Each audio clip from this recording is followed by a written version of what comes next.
A very good evening to all of you, and I take pleasure in welcoming all the participants to this 36th webinar.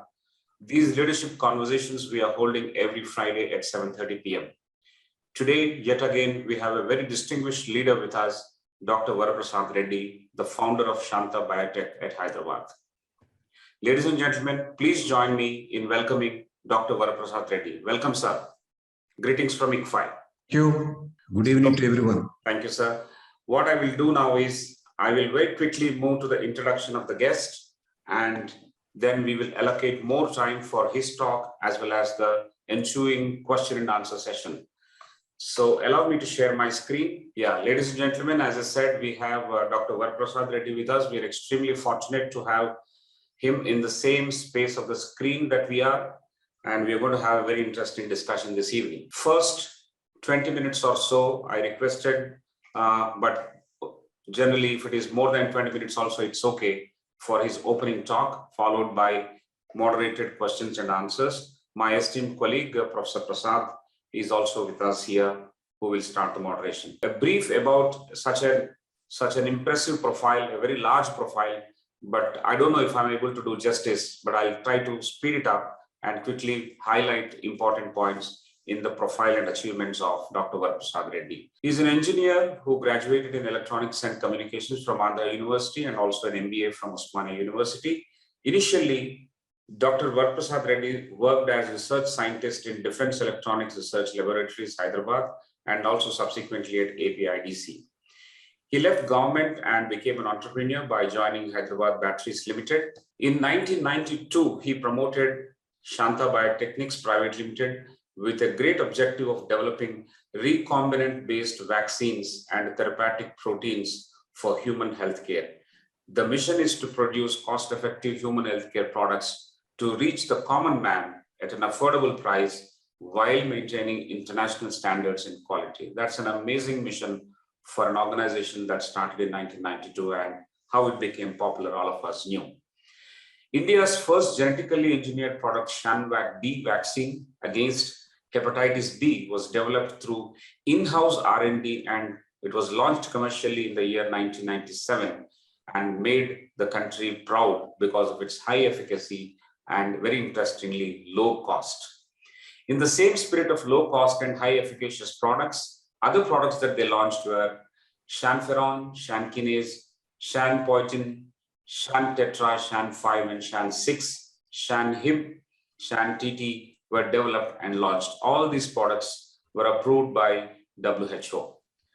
For cholera, which is called Shancol, Shanta Biotech is the only company that developed full-fledged oral cholera vaccine from India, which is approved by WHO. Several contributions to society, some of them are 18 crores worth vaccines distributed free of cost, 17 crores worth vaccines sold at subsidized prices, and supported several NGOs like Rotary Club, Red Cross, Lions Club, and many others. A proud son of this country, Dr. Varaprasad Reddy was honored by Padma Bhushan by Government of India in the year 2005, and many other awards that decorated him are from Institution of Engineers in 2008, Hyderabad Management Association, then CEO Clubs International, prestigious Ernst & Young Entrepreneur of the Year in the year 2000 for Healthcare and Life Sciences, the National Technology Award in 1999 for Shanvac-B, and again 2003 for Shanferon.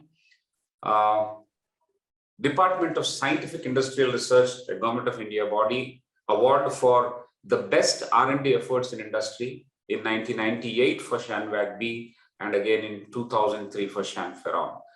FAPSI awards in 2004 and 2005. There are numerous awards, and also American Telugu Association, as we popularly call ATA, in the year 98 itself, they awarded for research in the field of biotechnology. State Bank of India also honored Sir with the Pragna Bharati Puraskar in 2002.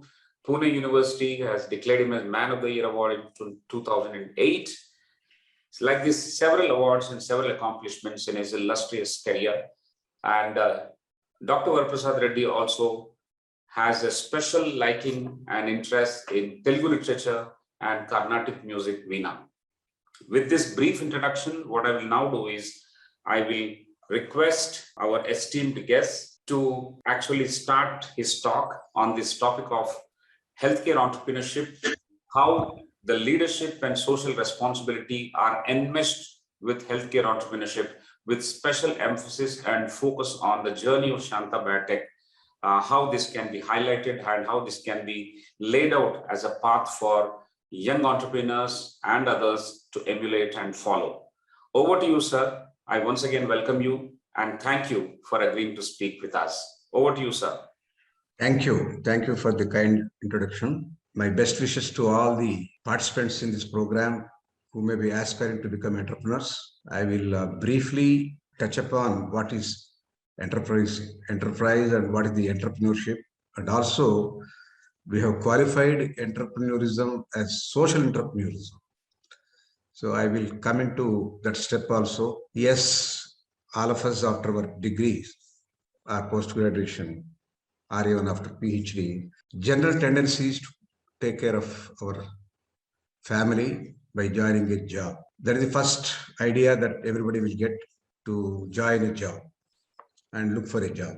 There is nothing wrong in that, but over a period of time, more job seekers are waiting for jobs in the country, and jobs are not well created by the responsible governments. Public sector is also saturated. Rather, they have become islands of surplus labor. So they raise their hands.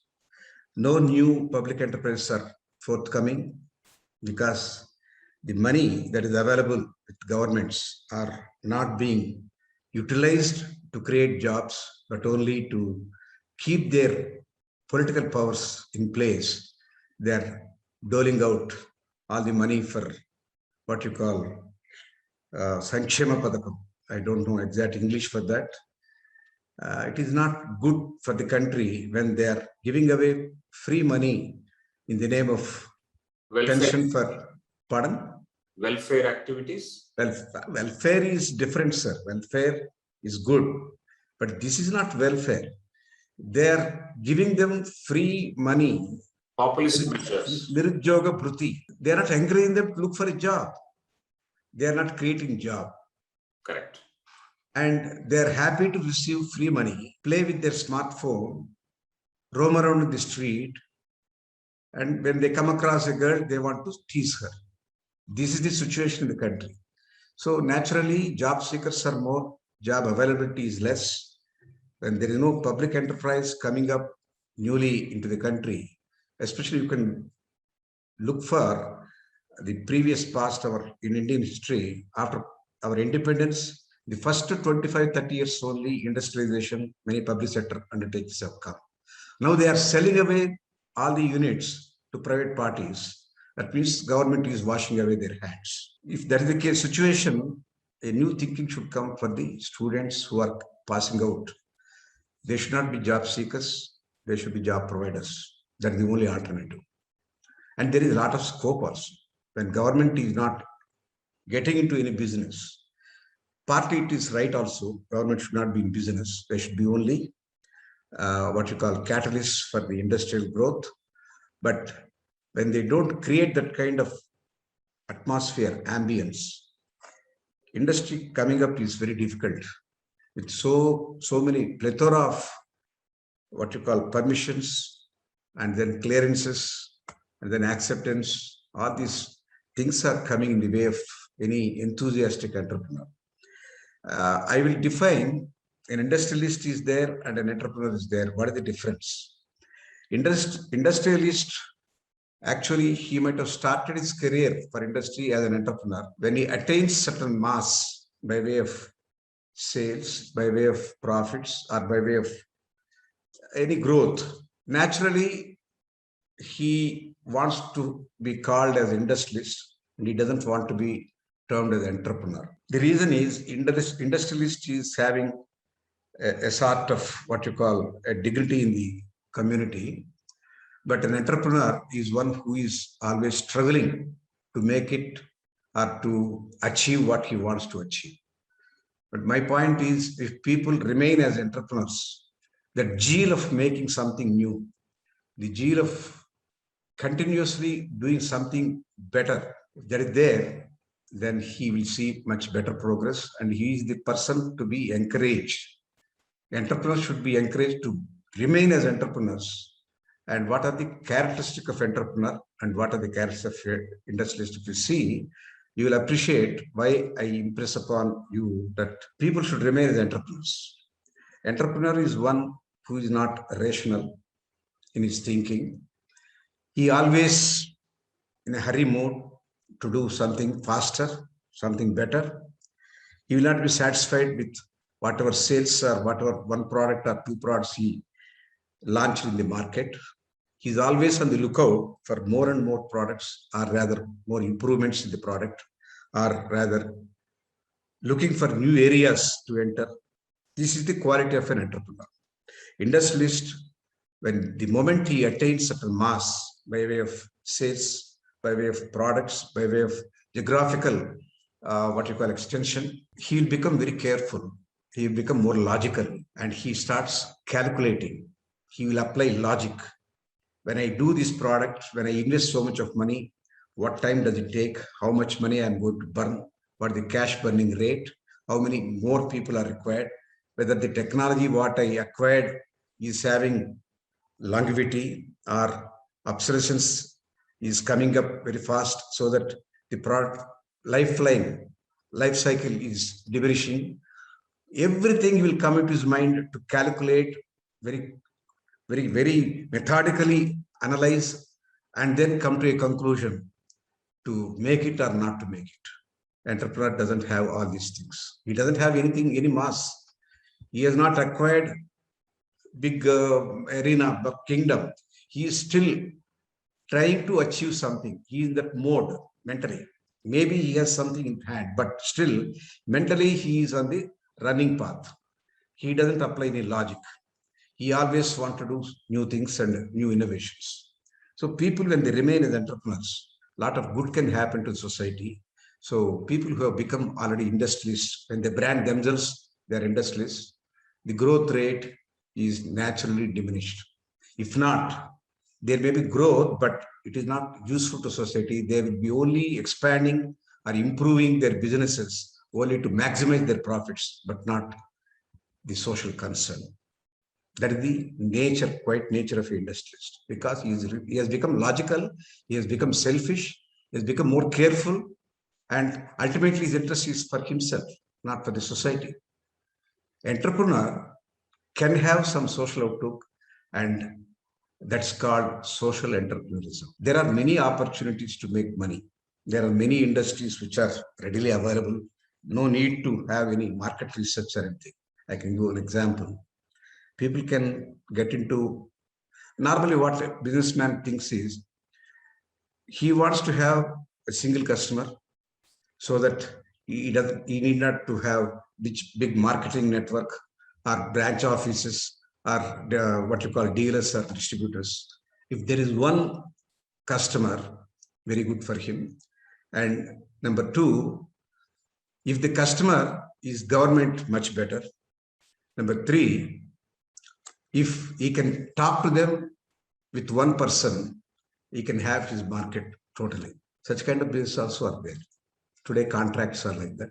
Today, liquor making is like that. That is also a business. That is also enterprise. Do we want that kind of businesses is the concern. A social entrepreneur will not think in those lines. He will not count for, if I start this industry, is it going to be helpful to society? One. Number two, he doesn't calculate what is the annual compounded growth rate. What normally in MBA they teach for every student. When you take up an industry, what is its ACGR? What is it return on equity? What is return on investment? What is the gestation period? What is the obsolescence rate of the technology, whatever it is? What is the competition? Whether any government policy is going to help us with incentives, is it on priority line or non-priority sector? All these things will come into force, but a social entrepreneur will not think, should not think. I hope they carry this message. Example I can give you, suppose everybody, when they say that you are doing whatever is good for the society, only you should take up, then my hard-earned money Why should I be a social entrepreneur? Who will save me when there is a difficult time? That is a natural question they get. So naturally, they'll be very, what you call, uh, diffident to start anything which is having some social relevance. They think that being socially relevant enterprise, they may not get the expected profits and they will not be reckoned as successful entrepreneurs. This is the stumbling block in their mind. And for such people, Shanta is one example, what I can quote. By that, you can understand when your intentions are noble, nature will conspire to make it happen. Whatever you want, you can do it. With all the limitations, with all the hurdles, what I have gone through is my journey in Shanta is a good example for anybody who wants to think to be a social entrepreneur. In 92, 93, we didn't had any high-end technology-based vaccines. We were using the technology of those vaccines are also imported or bought out, or they are packed here. Bulk we used to import and then we used to vial them and then distribute it here. So there is no basically any research done on vaccines. Naturally, all the products are coming from outside. Regular routine vaccines for the last 40 years we have been getting from outside, or we are making them. They are low-end vaccines. They are not biotech based. They are conventional vaccines, what we call BCG, DPT, MMR, etc. But as the civilization goes on, new kinds of lifestyles are coming, new kinds of exposures are coming. We are abusing the nature. We are abusing our environment. New kinds of viruses also are growing and new kinds of infections also are coming. Such one is the hepatitis B. In 92, India had 45 million infected people in the country. China had at the time 50 million, but we don't have our own vaccine. The vaccine for against hepatitis B was made only in 2 countries with a very novel technology called recombinant DNA technology. It is not easy technology in those days. So it was limited only to 2 countries, and that vaccine was sold in America at $100 per dose. 3 doses are required to immunize any human being. Other country was UK, and we were not able to adopt it into immunization schedule because it's of very, very high cost. In India, the government policy is vaccines to be given free of cost to all the newborn babies. If this vaccine also to be given, then we have to import it at a very high cost, and government was not prepared to invest so much of money to distribute free of cost. If they don't include this into immunization schedule by ignoring the pandemic situation of hepatitis B in 92, they want to get away. They were closing their eyes, ignoring it as not an essential thing. But when I came to know about the impact of hepatitis B and how many people are going to be affected by that and how they can pass on from one individual to other individual, its propagation is very fast and by many means. In those days in 92, we were very much obsessed with AIDS. AIDS can come from one person to other person only through sex, only through sex.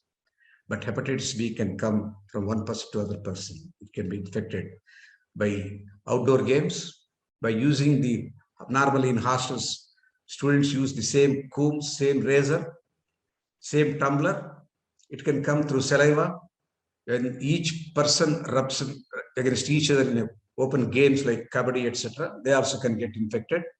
Even saliva is the source of infection. So what happens is at least 1% of the infected persons will get into cancer, 100%, 1%. 1% is sure to get cancer. And 30 to 40% of the people who got infected will become sick. They are dependent on public exchequer or on the family, and the earning capacity will go down. His life becomes terrible, and people who are depending on them cannot get their best out of that person. So he will become a burden to the family. He is not a resource person anymore. He is a dependent on the society and the family. They are the impacts. That's why WHO, in their seminar in 92, September, October, was very I mean, what you call, they were talking very unparliamentary language that some countries have ignored this, and they don't want to support any health management systems in those countries where they have not adopted this immunization schedule. I heard about it, and I requested some of the legends in India to take up development of this vaccine. But those legends, they are very good in their own subject, pharmaceutical business people. My background is electronics. So I appealed to the learned people in pharmaceutical line. All of them, they were under the impression that these vaccines, new vaccines, what I'm talking about, hepatitis B, etc., they're all recombinant based, biotechnology based vaccines. They felt that biotechnology is not yet ripened in India. Their misgiving is that we are not prepared for biotech-based vaccines. I am not having enough knowledge on that. I am not a life sciences student.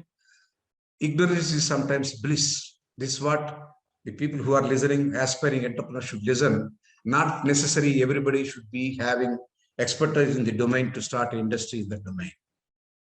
Tatas have built steel factories 100 years, 150 years back. They were not metallurgical engineers.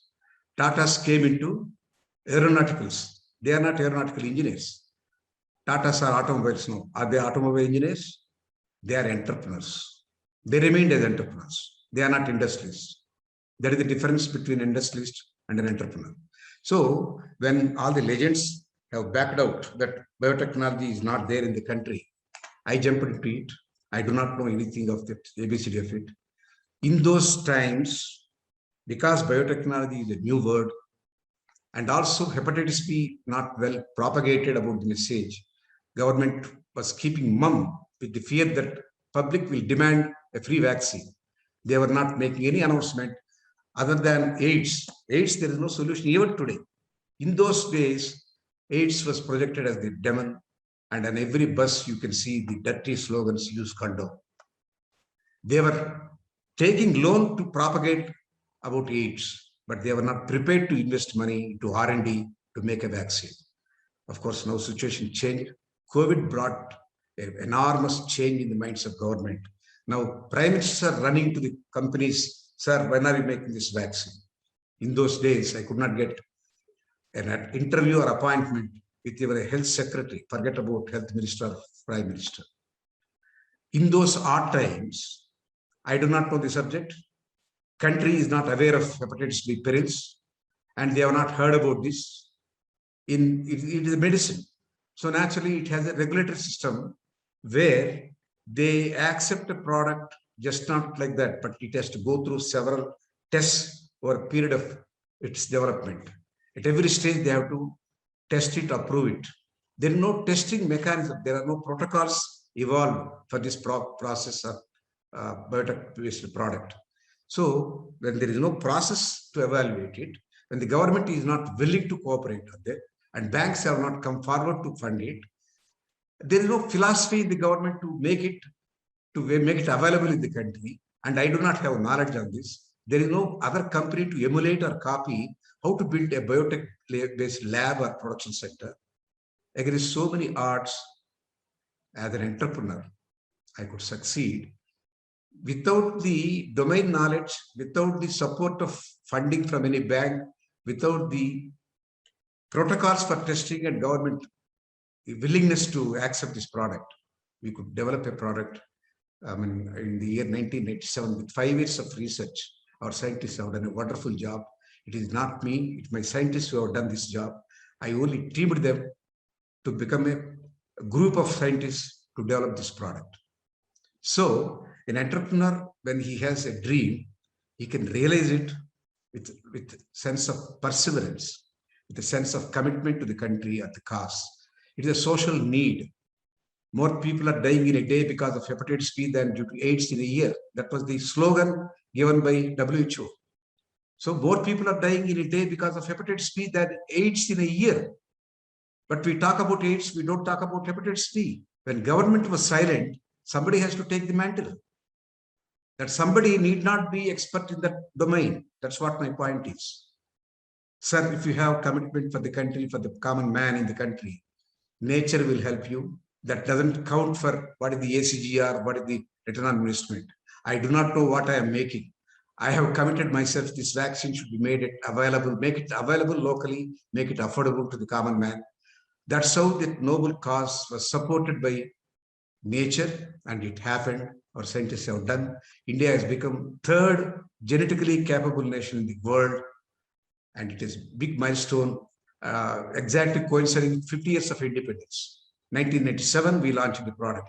Now, India is the third biggest country in the world for biotech products. Today, our biotech business itself is around $50 billion. It was zero in 1992. A revolution has come, biotech parks have come, biotech ministers have come, biotech policies have been evolved. Today, it is a big thing in India, but the start point was so humble, so horrifying experience with no bank finance, no technology available. I tried to get the technology from America. They were also very harsh. They said that your country is poor country, you can't afford it. They said that your scientists cannot absorb this technology, the latest technology. You are 50 years behind, 30 years behind our latest technology. That's what they said. But we proved them wrong. This country has eminent scientists, eminent engineers, but they are not being properly used. They were not given opportunity to evolve themselves. R&D is the matter in this country to make any progress. Innovation is very essential. Unfortunately, governments over a period of time, they are reducing the incentives for innovation. In R&D, when we spend 1 rupee, they used to give 150% concession for tax. That slowly 150% has come down to 100%, 75%, now zero. They are indirectly indicating innovation is not necessary in this country. We are getting screwdriver technology from outside in the name of Make in India, and they are coming with everything finished except snapping the cell phone, and we make that we are making cell phones here. Everything is done outside. Only snapping together 2 parts of the cell phone is called Make in India. The paradox. This country cannot progress this way. New entrepreneurs should come. They should take the cause of the nation. They should start ab initio. They should innovate. Either innovate or perish. This is the philosophy of the youth. So forget about what is made available by government. If you have tenacity, if you have perseverance, if you have set of mind to make your country where you are living a better place to live for our future generations, a lot of opportunities. For example, I will tell you, recent COVID has given us a lot of lessons. While it has taken away the lives of people and livelihood of people, but it has opened our eyes that we are most unprepared. Test kits, why we should import from China? We can make ourselves. Our people made it, but they are late. Damage was done already. Even vaccine, we could develop our own vaccine. No need of AstraZeneca. Bharat Biotech has developed a vaccine with our own technology. Shanta did our own technology. 14 vaccines we did. Cholera, nobody in the world attempted. We did it. There is no depth for intellectual property here, but we don't cash it. Our IT professionals are going away to America. They are working like coolies there. They get hourly basis, coolie, wage, and they are depositing in the banks in the country. No doubt, country is benefited by dollars. But are we having any IP? The same words, the same office software can we not develop? Our people only develop for them, for Microsoft. If we start our own R&D in IT, if we have our own IP, this country is, then we call it IT professional country. Today, I will not call this country as IT professional country. We are coolies for IT. There is no R&D, then we are doing only coolie for others, not for ourselves. Slowly, with the 100% FDI, we are sliding down to East India Company levels. Every Indian company is being acquired by multinationals. They have a bag full of money. We have wonderful resource of human resources at low cost. They are using this land, this water, this intellectual. They do it at low cost. They are making hundreds of crores, hundreds of billions. Why our own people cannot do all these things? Unfortunately, institutions should take more time and push them to become entrepreneurs, and we should run the what you call startup centers in every university, in every college. Encourage them for innovation, and they will become the job providers, the country will become self-sufficient, self-reliant, no need to depend on anybody. COVID times, ventilators we have imported. Can we not make into ventilators? COVID has opened our eyes. There is no need of a generalized ventilator. A specific purpose ventilators also can be made at low cost. Specific purpose, any monitoring equipment also can be made. Sanitation centers can be made. Isolation wards can be created. There is so much of scope for so many things. But unfortunately, the entrepreneurial gene is not being encouraged by government or by the institutions. I think there should be more stress on people who are coming for taking a degree. Degree is not the ultimate goal of a student. There is only a weapon in their hand to do much better in their life. It is only a milestone. A degree taking is only a milestone in their life. With that degree, they should do something for the cause of the society, cause of the common man, and for themselves. This is my opening remarks. If there is a question, I can answer this. Fantastic, sir. Thank you very much for that very impressive opening remarks on the topic of healthcare entrepreneurship, which entails leadership and social responsibility. Very briefly, if I have to cover, this is a redefining of what is the difference between industrialist and an entrepreneur. An entrepreneur is someone who struggles and builds up his idea, creates an enterprise. But when that entrepreneur grows, there is an image, there is an expansion that comes with the image. There's a scale up of operations. There's a lot of earning as well. With that, the size of the organization grows. And therefore, the next step of an industrialist happens to be, in most of the cases, which is weighed, measured, rationality dipped in terms of those jargon like ROI, ROE, annual consolidation, new word consolidation. Yes, all those factors come into play. Whereas Dr. Varaprasad Reddy has advocated that the entrepreneur should remain as entrepreneur, that zeal to continue to do something new and worry about the social cause that the country is requiring at any point in time. I think we need to highlight that important aspect of entrepreneurship and preserve that entrepreneurship. In this journey of Shanta Biotech, the lessons for us are very interesting. Against adversities, against several difficulties, a vaccine for hepatitis B was developed, first indigenously developed recombinant technology-based biotech vaccine in this country. I think that's a phenomenal achievement and a milestone that has made the country proud. And that has been achieved when nothing was actually going in favor of Shanta Biotech, which was established in 1993, 92 or 93. Government was not cooperating. They were not creating awareness. In fact, more people were dying out of hepatitis B than AIDS. But there was awareness being created more for AIDS than hepatitis B. The cost of importing these vaccines or medicines was too huge, and the industry or the banking system was not ready to lend. The financing was far too difficult to get by. Early stage startups were not supported. The competition was with the nascent IT industry at the time. And similarly, when technology is not there, when nothing was going in favor, the principle that Dr. Varaprasad Reddy believed in is that if you have a noble cause, the nature will conspire to help you and make things work for you. If the cause that you have adopted is a noble cause, which is for the benefit of the country, for the social cause, then everything else will fall in place with that zeal of social entrepreneurship, which was displayed by Dr. Varaprasad Reddy. It was a fantastic pitch, and we have learned what are the qualities that the institutions and government will have to push for encouraging startups, encouraging innovation, and thereby job creators who can make this country self-sufficient. Than any empty slogans. We need to follow through, we need to support, create the necessary ambience, and the government should act as a catalyst for industrial growth in this country. So with this overview, we will now enter into the detailed question and answer session.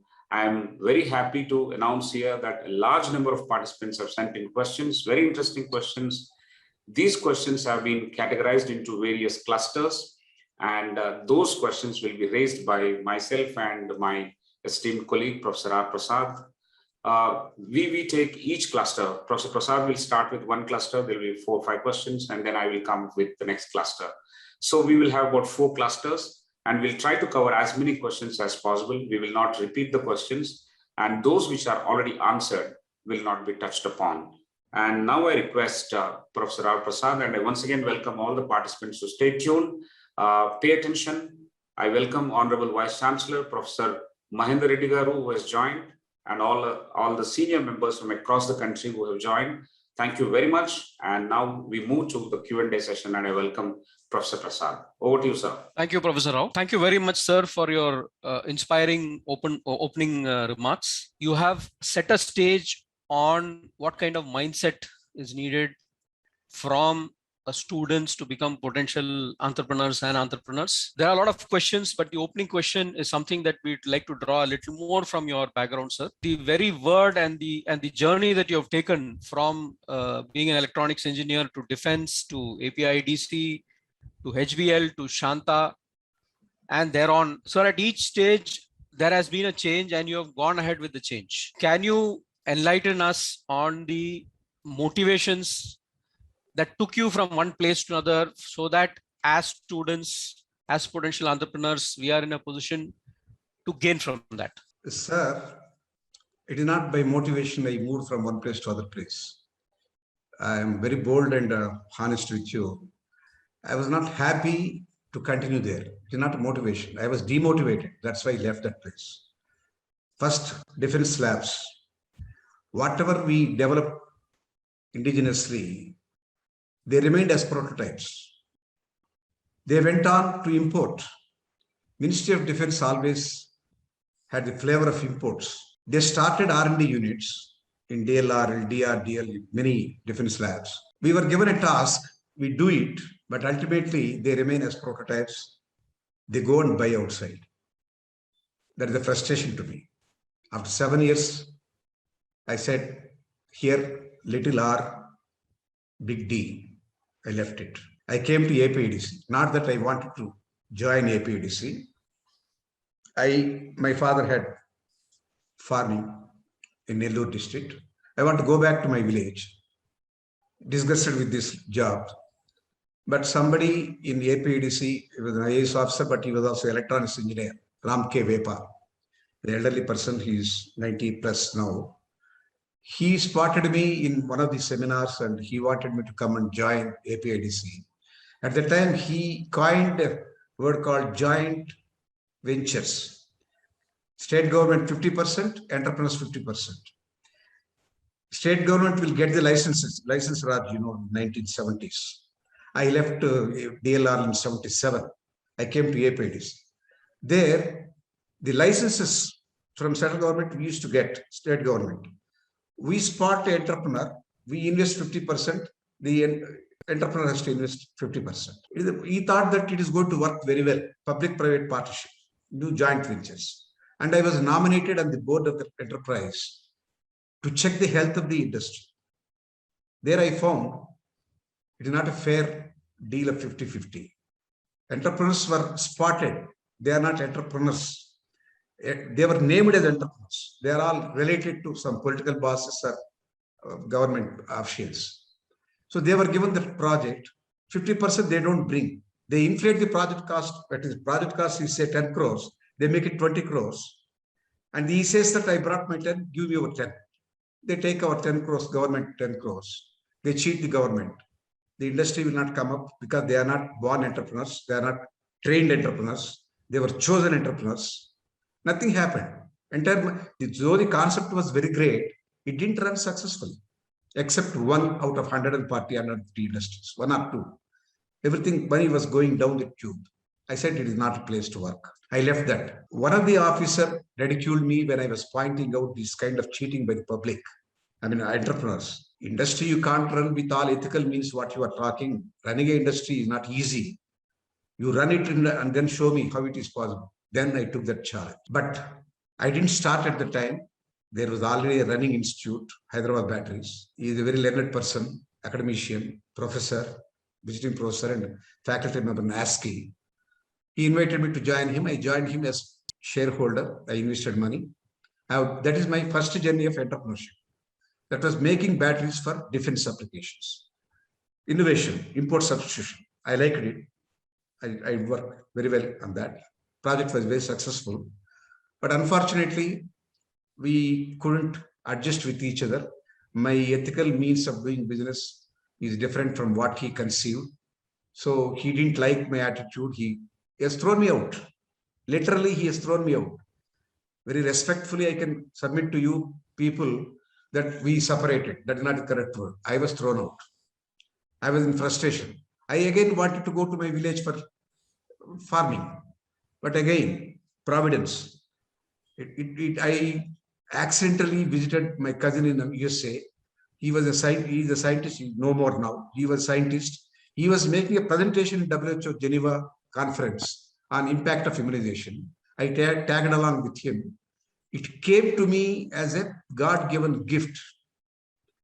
Of course, at the time, I didn't thought that I was going to do that, but I appealed that one to many industries here in pharma. Dr. Anjali Garu, I approached him. He said, biotechnology is not ready. We are not ready for it. It will take 20 years. He was also under that impression. I asked some company in Ahmedabad, Intas. They said that no, biotech is not there. My conception was here, CCMB, Life Sciences, wonderful laboratory. We have NIA in Delhi, NIV in Pune. Central University is known for life sciences. That is my half knowledge or ignorance made me to believe that we are ready for biotech industry. That helped me. Sometimes ignorance helps. It is not by motivation I moved from place to place. By frustration I moved. Thank you, It's sir. also a good point. It's also a good point to take for the people. When Absolutely. they get frustrated, they leave it. They should not leave. They should keep on trying. Thank you, sir. I think you have highlighted a very, very important point about the dissatisfaction with status quo. I think I'm also able to connect it to the point you made earlier with respect to entrepreneur versus industrialist, where the things like disruptive innovation happens more with somebody who's not happy with the status quo, who's dissatisfied with what's happening around. Thank you, sir. I also take away the point, sir, about the one is about the point you made about providence, and I link it to your statement that nature conspires. There were certain things which are happening in your mind, and I think it all came together. The third point which I take away is this: why not? Why not? We can do. Why not? Even though very, very reputed and esteemed people are saying that you can't, you have questioned them and you said why not. I think these are 3 points I'd like to take away, sir, from this question. Thank you, sir. Thank you. Thank you.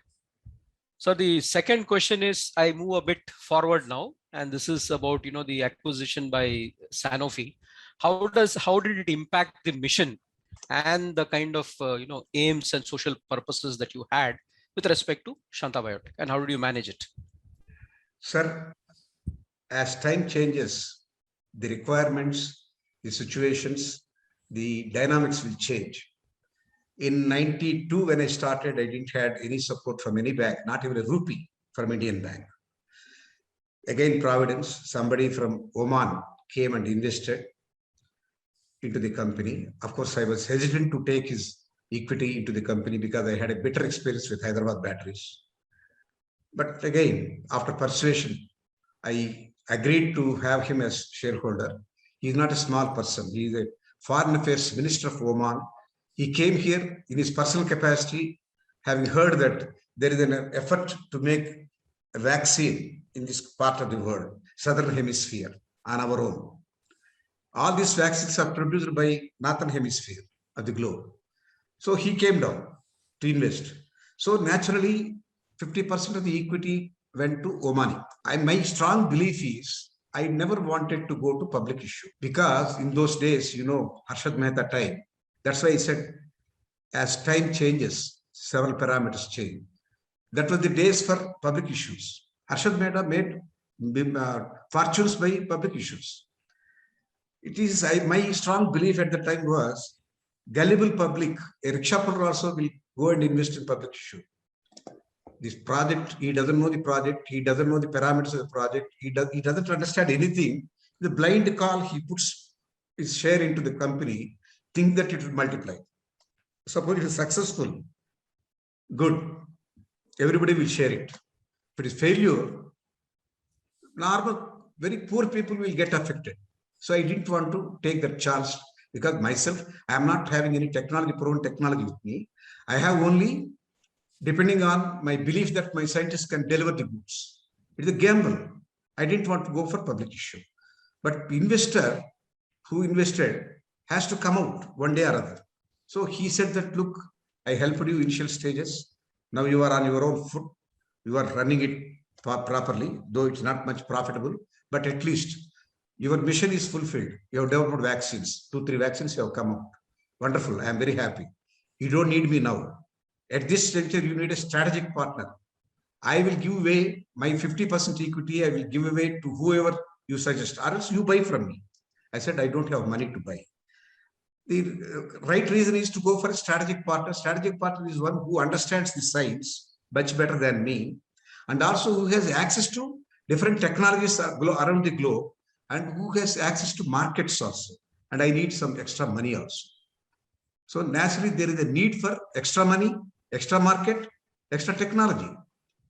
This foreign partner, Omani partner, he is like me. He is a politician. So he agreed to sell away his 50% stock to a strategic partner called Sanofi. 50% he has got it. Okay. At the time, Manmohan Singh time, foreign direct investment was limited to 50%. The moment 50% Sanofi acquired it, my other investors, they acquired it at higher price than the normal, its actual price. By any P ratios, you know all that, its share cannot be more than 440 rupees. I know that because it is a socially obligated company. We never wanted to have more profit. We contained the prices. What was sold at 840 rupees, we have given it 25 rupees. Where is my profit margin? Where is my profit? My PAT, everything is very controlled, very limited. Its value cannot be more than 400 rupees per share. But Sanofi get into the to buy out other partners at 2,345 rupees, they bought it. When they bought it at that price, all investors have sold away and gone. And for that, at that moment, FDA also increased from 75% to 100%. So the entire stock has gone, except me as a founder, I remained. My word will not go in the board. Luckily, at that time, Sanofi, it was much needed support from Sanofi. They brought new technologies into the company. They have exported our vaccines to many countries. They added a lot of value to the company by infrastructure. Everything was good for 10 years of our agreement. They didn't change the name of the company. They didn't change the philosophy of the company. They didn't change the priority of the company. After 10 years, they are after all multinational companies, no owner. Only professionals will come and run it. New batch of people have come. This admiration for me, for my effort for making indigenous development of this vaccine company, gone. With the new batch have come. They don't respect my word anymore. Now they want to sell at higher prices. The philosophy got defeated. I cannot do anything except sell away my stock and come out. But they want my face, my image of in the country. They are not accepting my resignation. They are still keeping me as chairman of the company. I'm not happy to continue. This is the fact. Thank you, sir, for being so transparent. And as you said, the critical statement I take away is time changes. Time is not in our control. And thank you, sir. You also delved upon the benefits that the strategic partner bought and also developed during 10 years, so that the benefit of what you were doing reached many more people. And then time changed. Yes, sir. Thank you very much, sir. Thank you. All stakeholders got good money, sir. People who invested 10 rupees got 25 lakhs, 10 rupees, 25 lakhs. That is the ratio. Every of our employee, I have given shares. I believed in communism. I shared all my employees have given shares. When they sold, every employee has become a lakh here. The lowest of the lowest employee got 20 lakhs, 15 lakhs. Our general manager, vice president got crores. We distributed almost 85 crores to the shareholders in the company, all our employees. So everybody got benefit. Country got vaccines at low cost. Scientific community got the confidence that we also can do products of world standard because they are all WHO approved. So confidence level has gone up in the country, in the scientific community. Stakeholders, everybody got benefit. Country has saved a lot of foreign exchange without having to import any vaccine. We have made ourselves. We exported also, we had a lot of foreign exchange. and no input from government. Zero input, lot of benefit. Excellent, sir. You have also now added on the social benefit, which has passed on due to the acquisition Employees. to the employees, to the internal stakeholders, and of course through the to the markets also, because of the nature of the products, at least for the initial 10 years. Thank you, sir. So the next question is about healthcare leadership. Are there any differences between the way this needs to be looked at when you compare it with the other sectors based on your experience? This industry should not be looked as profit-making industry, sir. Hospitals, pharmaceutical people, they have social obligation. A doctor will become a doctor not by spending his father's parents' money alone. Society pays a lot of taxes. If a parent spends 1 lakh to make his son or daughter a doctor, society pays 10 lakhs to make him a doctor. They have a social obligation to pay back to the society. Give we must to take. Without giving, what is it they are going to do? They have to be compassionate other than other industries. Suppose you are selling a whiskey, you sell it at any cost, it doesn't matter. But I cannot sell my product at higher price, taking more profit. In recent times, Remdesivir was sold at 1 lakh rupees. Is it fair and appropriate? Not correct. But we will come out. I will not call they. I am also part of the healthcare industry. We will come out with an explanation. We have spent a lot of money on R&D. Come on, let us take the accounts. How much we spent on that? Not much. It is not commensurate with what we are charging. So, healthcare industry should have compassion. They should have social obligation. If they want to make more profits, let them go to some other sector, but not healthcare sector. On healthcare sector, it is not appropriate to keep profits as the only motive. It is more a service oriented. If you're not for that, move out of that sector, come to other sectors. Excellent, sir. I think you've defined it with values that, the difference between what is there in healthcare and many of the other sectors is essentially one based on the need for compassion, and the second is social application. Thank you, sir. It is very, very clear. Thank you. So the third question is, in our country, in healthcare, we also have traditional knowledge systems, Ayush. Going forward, are we in a position to support Ayush segments in India for holistic treatment rather than looking at it in synthetic mode? Sir, there is no much support for them, unfortunately. But at the same time, they also should modernize their methodologies. See, now technology got evolved. We should make use of the technology. Convergence of technology is very essential. They should not do in their household with some kavvam and other things to grind a medicine without proper weightage. They should subject it to a lot of tests before it is being administered. There are many methodologies to accept a product. They should adapt to the new techniques of accepting a medicine. Earlier, it is Vamshanagatam. They used to do by family tradition. They believed in what they were doing, their elders, but that is not the case now. You have to, proof of concept is very essential, and we have to make it certain that it is administered in different forms, different people, and you have to examine the results of it. Then only you should standardize it. Now, there is no standardization methods. Unless you standardize it by scientific methods and means, they are not going to get encouragement. But also, government is looking at it as alternative medicine. My point is, our English medicine is alternative medicine. Our own medicine is that. We have pushed it to alternative medicine, which is pathetic.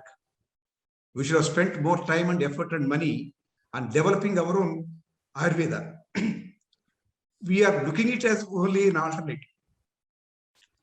What is alternative is English medicine. That is my strong conviction. Thank you, sir. I think in saying so, you have also opened up a huge opportunity in healthcare for those who, like you at your early age, will look at the why not aspect of this, and hopefully some people will move forward on this. Thank you very much, sir. I think very relevant. The socialization with respect to the technology aspects, with respect to the methodology aspect, which needs to come in for the traditional knowledge systems in healthcare. I now hand it over to Professor Sudhakar Rao for the next cluster. Thank you. Thank you, sir. I think it is becoming very, very interesting. Your brand of bold and honest statements that you usually make is coming across very, very clearly, even in this conversation. Thank you very much for that, sir. The next cluster I would like to focus is on the healthcare issues and challenges. We'll move a little faster, but I'll ask just one or two questions in this cluster because most of it is already addressed. Sir, as you know, India imports much of the bulk drugs and intermediaries from various other countries, probably more from China. How can India become self-sufficient? What is your advice? Sir, over last 3 decades, we were very negligent. Our governments were very negligent. Our pharmaceutical industry also was taking it very casual. They didn't go for their own active pharmaceutical ingredient, API, of their own development. They thought it is easily available to import overnight and formulate it and put it in the market. Easiest methodology is what is called screwdriver technology or cable connecting technology. Nobody wants to work hard. That is the problem with our industry. And also government never allowed any company to start any R&D center. If they insisted that we don't allow these imports from China, you develop your own API, things would have been different. China in 1990, sir, I will tell you, their production was 3% of the pharma industry. Today, they are at 73%. Did they not consciously apply their mind on investment into R&D to develop API? Do you think that they have better minds than us? Not at all. I will give you an interesting example. WHO qualifies every product, vaccines especially. Until last year, China could not succeed in getting WHO approval for any of their product. India only got it. India has more US FDA approval facilities than in USA. What does it mean? We have excellent facilities, we have excellent people, but we do not have the need to have our own API systems. We were dependent on China and China developed it. We are happily using it as an intermediary and making our lives very easy. The problem with the pharma industry and also not recognizing the impact of it by government. Government is for what? They should anticipate the problems in future. We have some problem with China on political issues. Suppose they stop it, entire our pharma industry will go down to fuse. Is it not a dangerous thing? Where is our strategy? Strategy is not only on war front, sir. Even an industry should have a strategy. Even on economic front, it should have a strategy. Where are our experts? As this government is listening to any experts? My first fundamental question. Governments are not applying their minds for strategic application of their minds for various sectors. It is not just saving the line of control, but we have to save the lives of the people. We have to save the economic situation of the people. We have to save our industry. No concrete efforts were there from government side to make it self-sufficient on API. At least now they should open their eyes. They should give incentives to get started on API development. Every industry should have their own API. We start by restricting the imports. That also they are not doing. They should do that kind of initiatives, then only will become self-sufficient. As of now, we are still on a razor's edge. Any day if they stop import, we are in trouble. Let us wake up. Right, sir. Thank you very much. I think you have identified the root cause and you propose that we should encourage investments into R&D, encouragement of the government, strategic application of mind, not just on the war front, but also in saving the lives of the people, economic front to be protected, not just the line of control, but the lives of the people. That's a very good statement that you made. That is the responsibility of the government. R&D investment into developing your own API will lead to self-sufficiency. That is the mantra that you have advocated. Thank you very much, sir. And now I'll move to the second question. Sir, on this, I want to extend one more thing. Yes. Excuse me. No problem. In 2018, I think there were some 30 lakh patents were filed, international patents, 30 lakh patents, out of which China was the major contributor for the patent application. From India, we have applied 2,530, and in government, from government side, in out of 2,530, only 151. 65% of 30 lakhs is what's up, 20 lakh patents were filed. And Indian government files 131. Now you understand where we are on R&D front. 7% of our gross GDP. 7% is spent on R&D. Our expenditure is 0.3%. How do you expect innovations in this country? One medical company called Pfizer in America, medical company, their annual budget for R&D is $5 billion. Our entire country, for every sector, steel, electronics, you name it, anything, pharmaceuticals, chemicals, fertilizers, everything put together, not more than $6 billion. Can you expect any innovation in this country? National Science Foundation annual budget in America is $27 billion. Our DST is not crossing $0.3 billion. These are the problems. Our national budget, annual budget for defense is 1,47,000 crores. Our education budget is 65,000 crores. So that is the importance where wrong priorities. Budget allocations are totally wrong. Great, sir. I think those figures tell a very startling picture of our focus or lack of focus on R&D, and therefore the resultant innovation or lack of innovation is what is evident here. In spite of having good facilities, in spite of having good brains, good minds, excellent brains. Excellent. I think that's a very, very strong point that you have made. Sir, with your permission, I'll go to the second question in this cluster. These big pharma companies give an impression that profits are the sole motive of the healthcare entrepreneurship. The pandemic also has reinforced this perception. How do you see the future evolving with respect to especially the social objectives and also the invasion of technology and the lessons that we learned from the pandemic? I'm not clear about the question, sir. What is that? The question is that with respect to social objectives or social motives, how the pharma industry will evolve in future, because the current perception is that they're only profit oriented. Even tomorrow also they will be like that, sir. Unfortunately, profit is the motive. Profit per se is not sin, but how you use that profit is the matter that matters. If they make good money and they invest into R&D, they come out with new products, they make the product at lower cost with high quality, then it is good. If they make money here and put it in real estate, what good it is? Unfortunately, that is happening.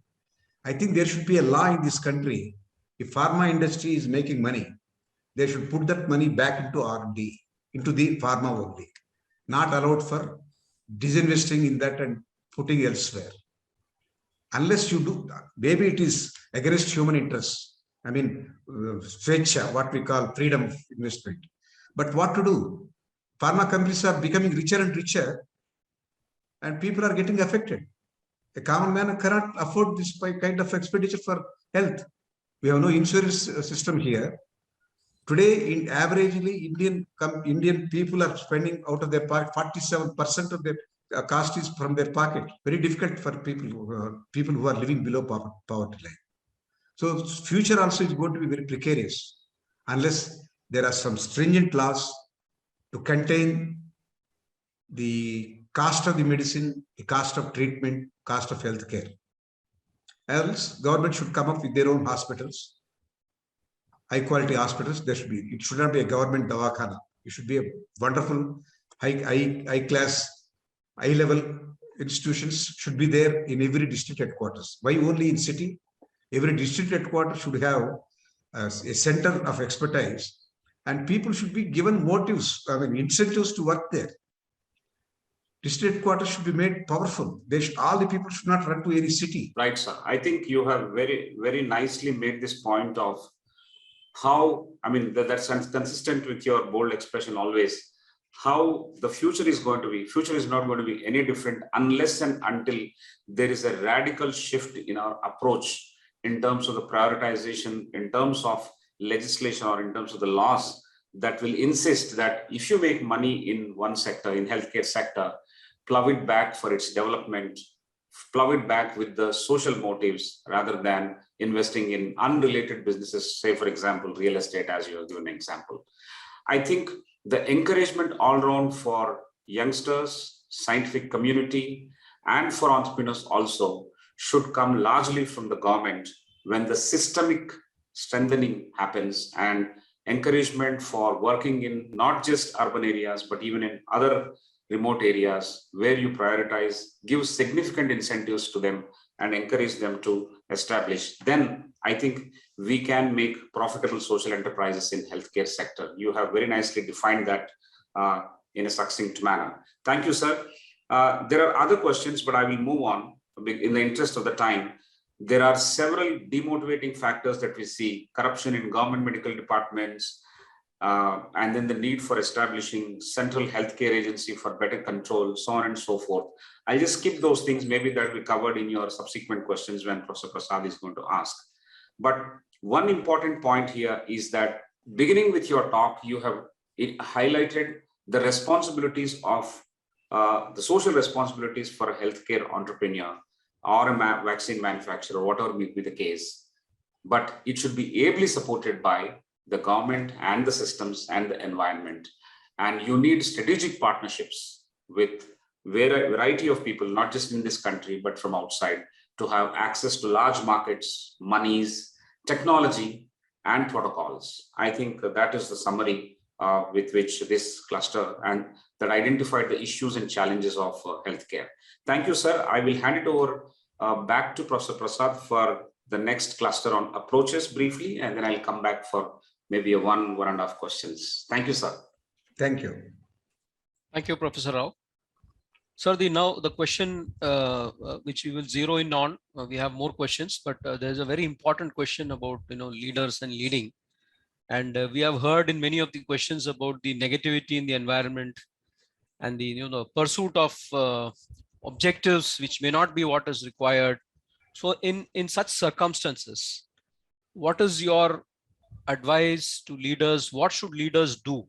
How do they deal with the negativity and motivate themselves so that they are able to continue on their mission? My opinion is, sir, any entrepreneur should be frustration proof. Definitely, government has its own pace of work.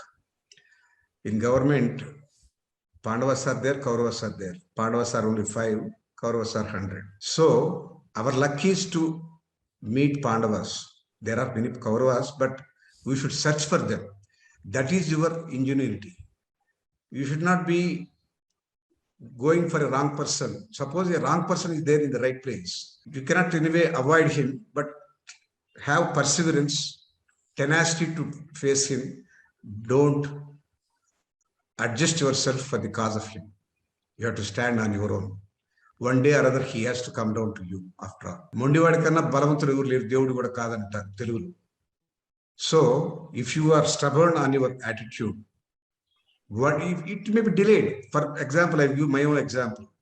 Pollution Control Board, I have to get a certificate. Unless I get a certificate that this premises is not producing any pollution, it is safe. That certificate, unless they give, I cannot start my production. I was waiting for that certificate for almost 3 months. My people were going and sitting in their office. They were not giving. I am talking in the year 1993, 94. Not now. Now situations may be changed. For 3 months I waited. My people were going and coming back. They were asking for something. I refused. I was very stubborn on that. Ultimately, I went myself.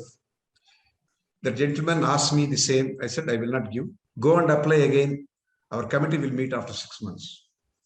So I had to wait for 6 months. Just tell me, 6 months, I have lost my time. 6 months, I have to pay salaries to people. Luckily, I didn't owe any money to any bank because banks have not given me any money. But I have sustained for 6 months. I waited for 6 months. That man was shifted out and then another person came. He has given the certificate. If you stand on your principle, one day or other, you will get it done. Maybe time delay.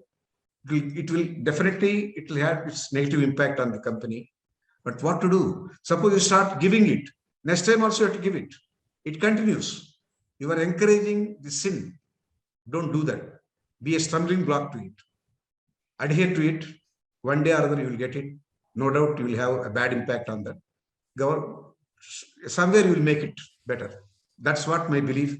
and we did extremely well. Excellent, sir. I think there are what I would call rock solid takeaways there. Stand for your principles. Don't budge on that. Be frustration proof.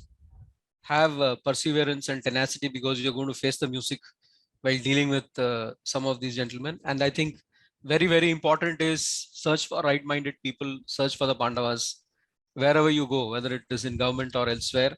And I think through that also you've added a lot of value. I will tell one more example, sir.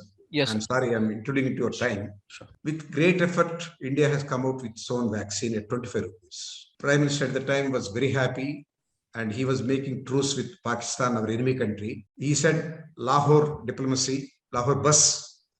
They asked, bus is okay, sir, but we need a vaccine. Your country has produced a hepatitis B vaccine. Can we have that vaccine? Until then, there was no trade between the two countries.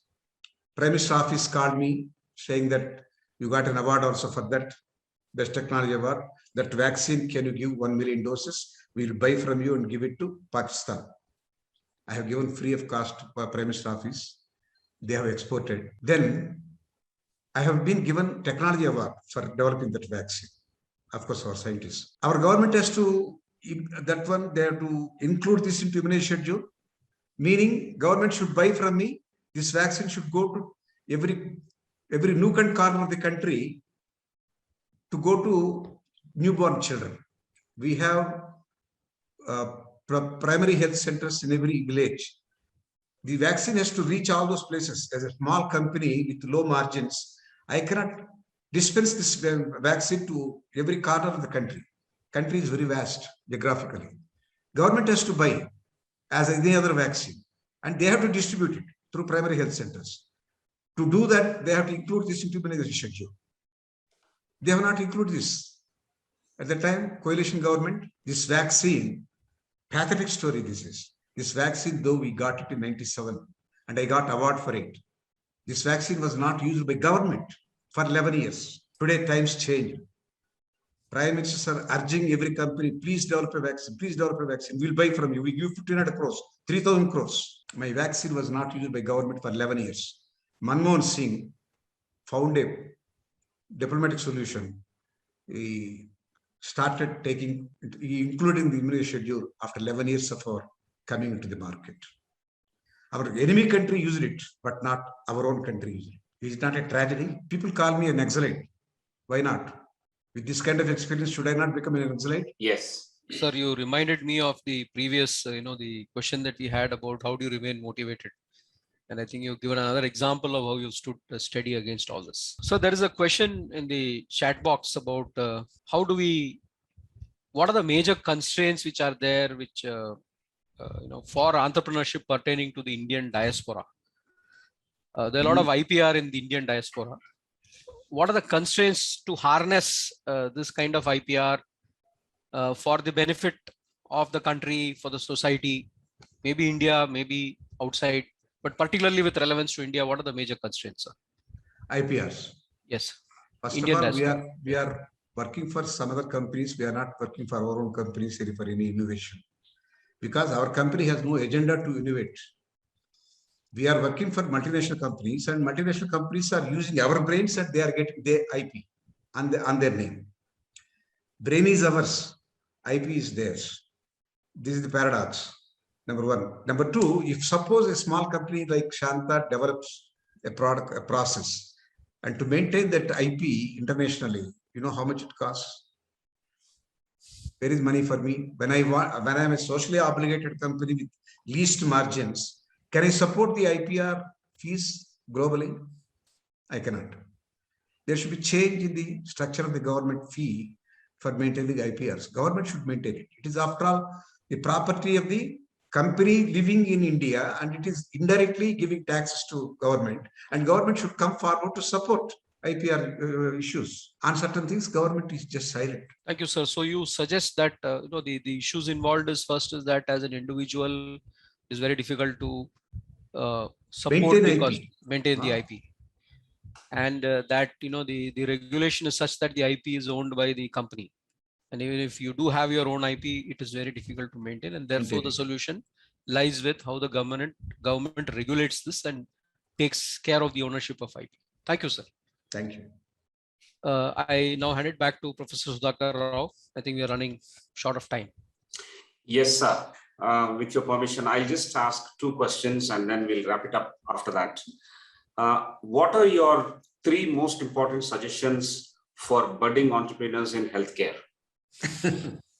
Sir, I am not what you call a person to give any sermons to people. I myself go through a lot of difficult times. So they have to remember one thing. They are obligated to society. They have to pay back. Otherwise, I believe in Karma Siddhantam. If you don't clear your debts, you are again born. You have to go through mundane things. Better get rid of it. To attain moksha, you should pay back to society. That is my fundamental principle, which some people may accept or may not be accepting. So we owe to society, sir, that they should be that idea should be imbibed in their mind.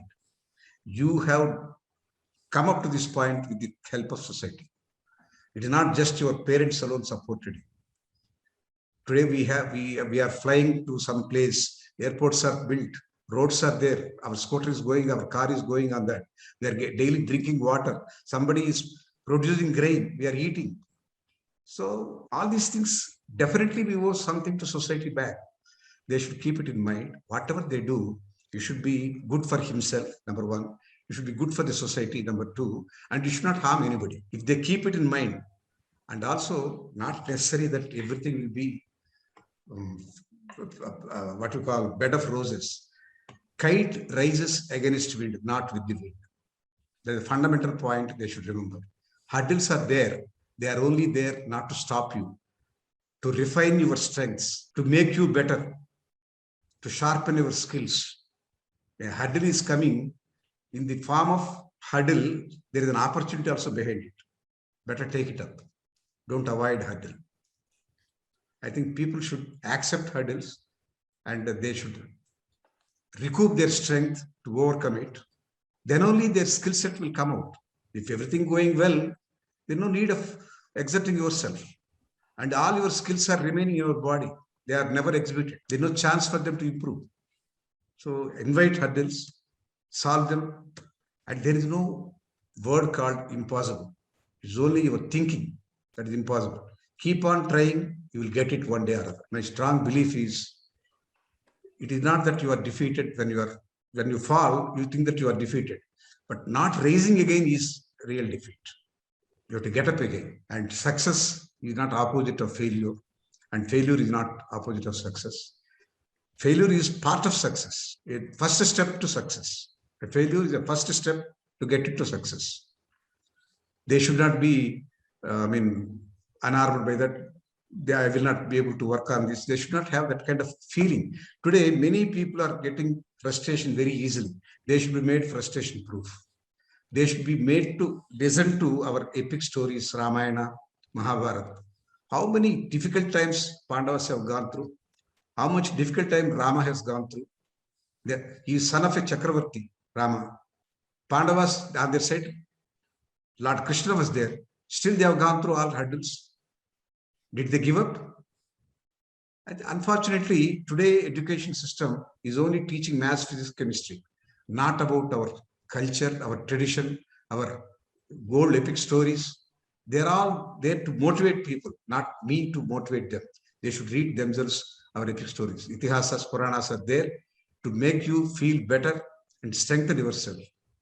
You have inner strength. You have to waken it up. Great. I think these are very good pieces of advice for budding entrepreneurs, whether it is healthcare or anything, but specifically to healthcare, that realize that you are obligated to the society. Society has given you a lot. We owe a lot and pay back to the society. That is the first one. Second is, hurdles are bound to be there. Invite the hurdles, stand against them, like a kite rises against the wind. And therefore, we should be ready to face it and resolve those hurdles and challenges. Success is not against failure and failure is not against success. One leads to the other and it's a continuous process. We should be frustration proof in the sense that we should not be hit by what is called poverty mindset. Just in case you have a failure in one, it does not mean that you won't be able to bounce back or do anything. So defeat is not real unless you refuse to get up when you fall. So that is something which is etched in our minds. And very, very important point that you made is how to learn from the epics, our itihasas and puranas, and build the strength of character, build the strength of resolve, and apply that in our day-to-day life and entrepreneurship that one is planning to embark on. Fantastic, sir. Thank you very much. The next question I would like to go to is how can the student community help in healthcare social responsibility? There are some students also on the show today, and they are also listening to us. Is there any advice to you what role they can play in terms of upholding the healthcare social responsibility? Healthcare, in healthcare. Yes. Sir, today we have many corporate hospitals, and they are quite big ones, like a city itself by itself. People coming from villages, they do not know where to go, whom to approach. I think our students, if they find some leisure time, they should receive at least 5 or 6 patients or 5 patient attendees. They should guide them. They should be able to understand to which department he has to go. Suppose somebody comes with a stomach ache, you go to a gastroenterology department, or somebody comes with problem with the ear, you should go to ENT department. This kind of guidance is a service, it is seva. Be compassionate with them, try to make them, feel homely. Normally what is happening, I have been observing many times, they come and stand there. The receptionist will attend to only phone calls, not with the people who are coming there. They're always on phone. Somebody should guide them which department they should go. Doctor writes some x-ray. They don't know where to go, how to go. I think such kind of small services may not be very intellectual service, but at least a compassionate ground is there. And if you handhold them, what they can do next step, that will help them a lot. And also, doctors write prescription. They should be able to buy those medicines. Take them to a pharmacy. Every corporate hospital has a pharmacy. Help them there, what they should buy and how to use. He will write TBD. They don't understand what it is. You should be able to help them. Twice a tablet, this tablet should be taken in the morning, after food or before food.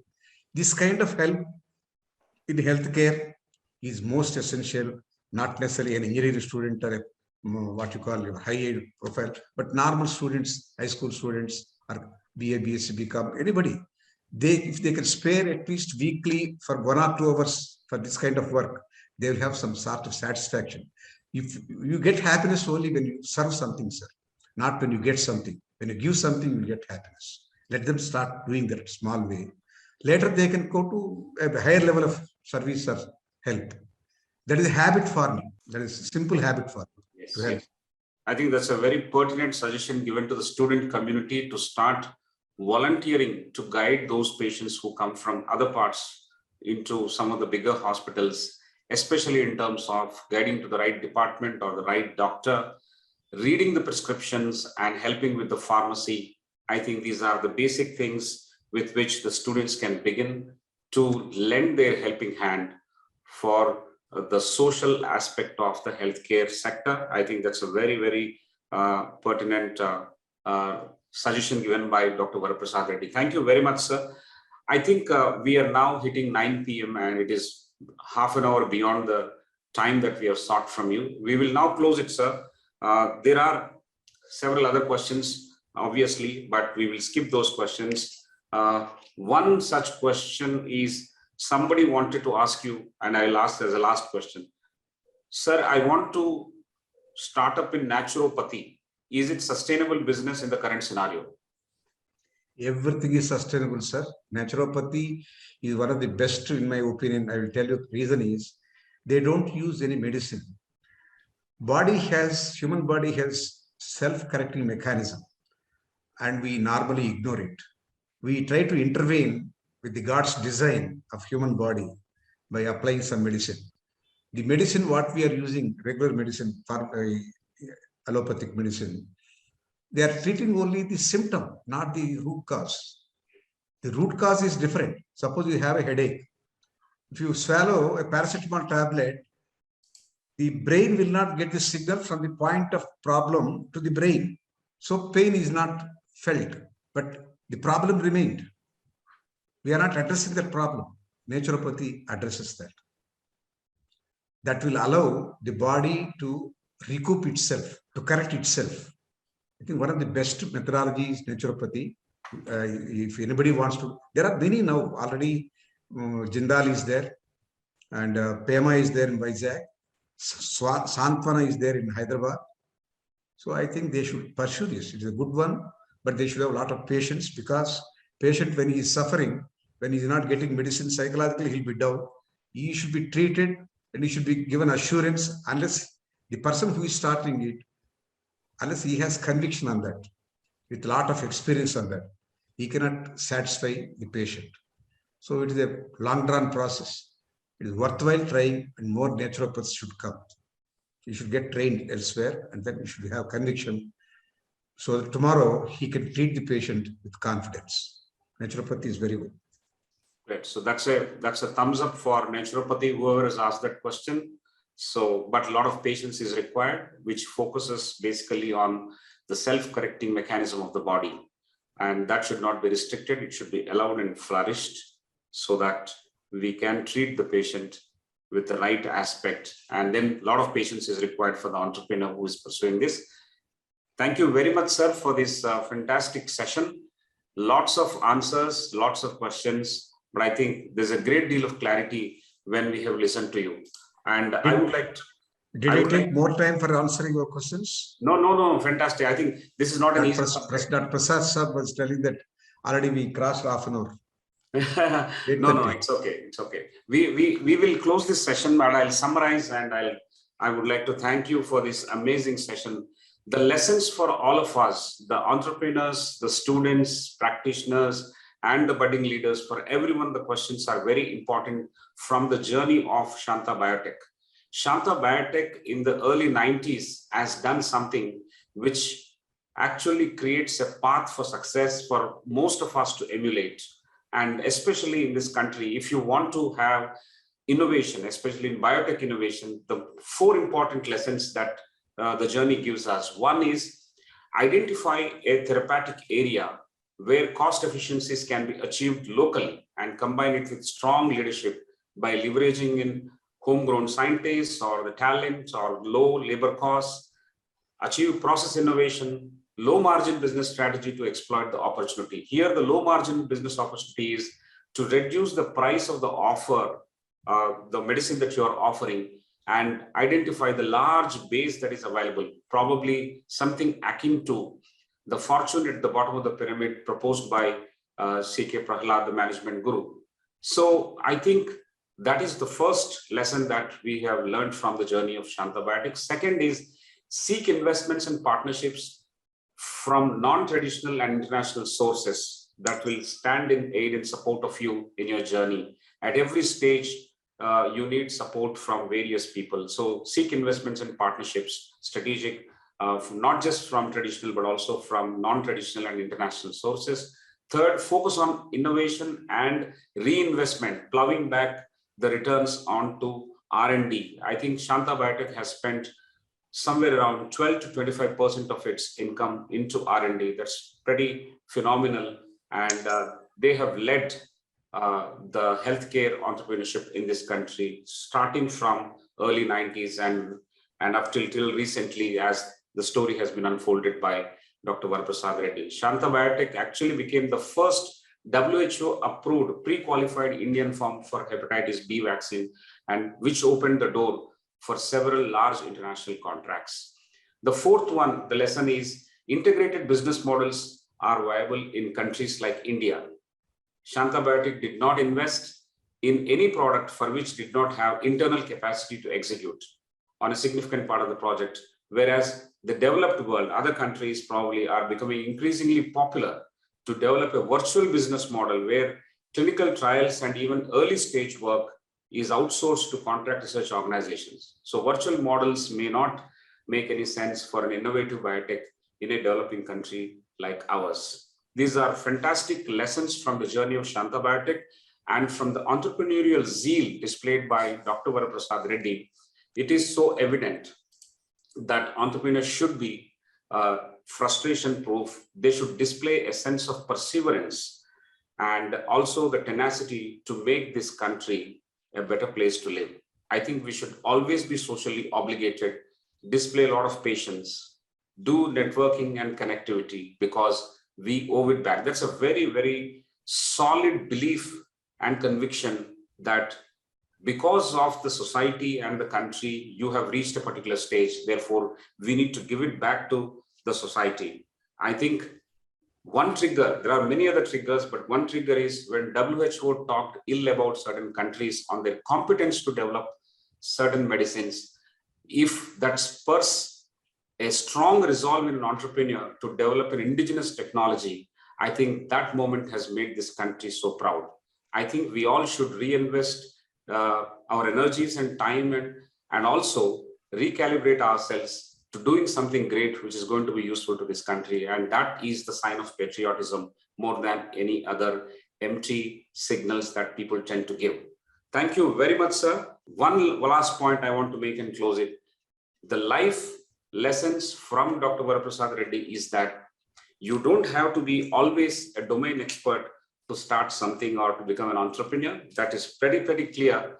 And if you have the power of the idea, if the noble cause is something which you're pursuing, the nature will conspire and everything will fall in place and help you achieve that dream. On this fantastic note of learning and happiness and delight, on behalf of everyone here at ICFI, I would like to thank Dr. Varaprasad Reddy for this extremely motivating and enlightening session, marked with boldness, honesty, and sir always takes names. He doesn't mince words. That is the character and the unique feature of Dr. Varaprasad Reddy. I really enjoyed, and I'm sure all the members around the screen, including some of the senior members from across the country, have also enjoyed. I can see their comments on the chat box. They're all appreciative of this. We will send these comments and some of the unfinished questions by email to you, sir. And whenever you are free, you can respond to that. We thoroughly have enjoyed. Professor Prasad also has enjoyed, and we would like to express our gratitude on behalf of everyone on the screen today for this invaluable time that you have spent with us. Thank you, sir. Thank you very much. I am also delighted to speak to you. It's one of the good interviews I had, because earlier, I call it an interview, it's not a question and answer. Many people try to ask me questions, but they are very, very shabby. They say that, why did you not give that bribe? How much they wanted to, how much they asked you, how much you were prepared to give. This kind of interviews I had gone through, but this is very unique, very thought-provoking, and many people, if they get benefit, students especially, I am very happy on that.